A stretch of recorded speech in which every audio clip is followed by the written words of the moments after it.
so much for joining me for today's Just Ask Jane. Today is all about criminal souls. Are they accountable for their actions on the other side? Thank you so much, Sherry, for the most amazing question. And Sherry Anderson here writes, "Hi Jay, I was wondering if a person who does something criminal against you, but we're not able to find justice here on earth, will they have to answer to these crimes on the other side?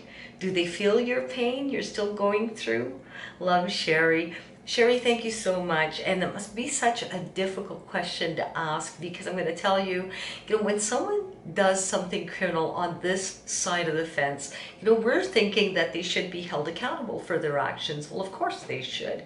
If someone commits a murder, if someone sexually assaults somebody or physically abuses somebody, they should be held accountable for their actions. I mean, it's not right to take advantage of somebody or to just impose yourself on someone, especially when they don't want it. But if they aren't held accountable here on earth, so let's say, as an example, somebody committed a sexual assault against somebody or physical assault, and nobody ever reported that, that person is free to continue those types of actions, or maybe they did it once and they never do it again. Notwithstanding that, I believe that that is a soul's agreement.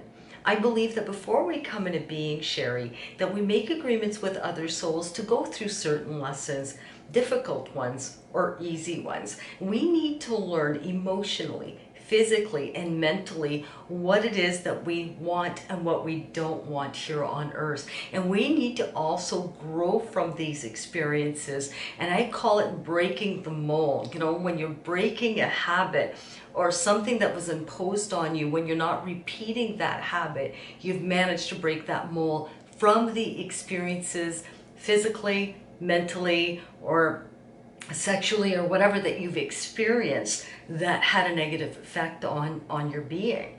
Now, before we come into being, we make very loving agreements. And some of these agreements between two souls can be like this, can be of a sexual assault nature, or physical assault, or a father that raises his children with violence and these types of inappropriate actions.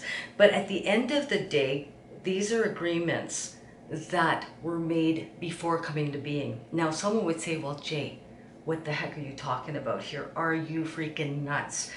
Are you telling me that I chose to be sexually abused or physically abused? Because I get that quite a bit.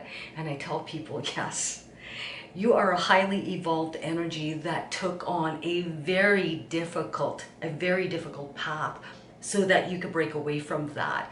And once we go through to the other side, and once you pass through and the aggressors pass through, you will have a total understanding of that entire scenario and what you were supposed to learn from it, and what you did and what you didn't do as a result of those actions. Now, yes, a soul needs to be accountable for its actions. It's very difficult to make that kind of loving agreement, go through with it, and then once you progress through back to the other side, to be accountable for it. If you've never been accountable, through the law, these types of things, souls do still have to do an orientation period and a life review. So when they review their lives, so for example, Sherry, as an example, if I had an abusive father who sexually molested me and physically abused me and was never held accountable for it here on earth, if he crosses over, does his orientation and his life review, what needs to happen there, karmically speaking, is that he would step in my shoes to feel my pain, to feel my, to feel everything that I went through emotionally, physically, and mentally. And all of the things that he was supposed to do and not do, he would also feel that emotionally, physically, mentally. So they do feel your pain, not the pain that you're still going through, because once the soul has gone through its review and has had to deal karmically with what they were supposed to do and not do, because they chose that, remember, you chose that before coming here, then it can let go of that because it's learned exactly what it was supposed to do and not do, and it goes through feelings. Now, we come to earth to learn lessons physically, emotionally, mentally, as I mentioned, but we can also learn those lessons on the other side. But the thing is, we fast track when we actually go through those motions. So that's why souls decide to come to earth, so that they kind of fast track through these types of lessons. Some people say it's the other way around, but this is my belief anyways, that we come here to learn what we want, what we don't want, so that we can rise to a higher soul level once we go back to the other side. Now, as a soul comes back, I believe that when it recycles through, it chooses more and more difficult types of challenges. And so some of these souls won't come back, some of them do come back, but I'm going to tell you, Sherry, they don't feel that pain anymore. Once they've gone through that review, they kind of let it go. They are happy and at peace, and they understand that we are having a human emotional moment.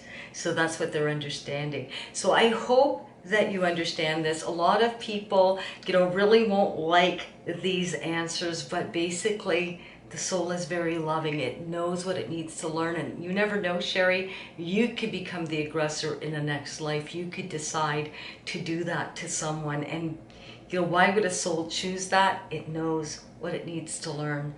But anyways, I want to thank every single one of you who have asked the most amazing questions. And if you have a burning desire to ask me anything, please get busy in the comment section below here and just ask Jay. I love you guys all so much. Until the next video, we'll see you really soon. Bye-bye.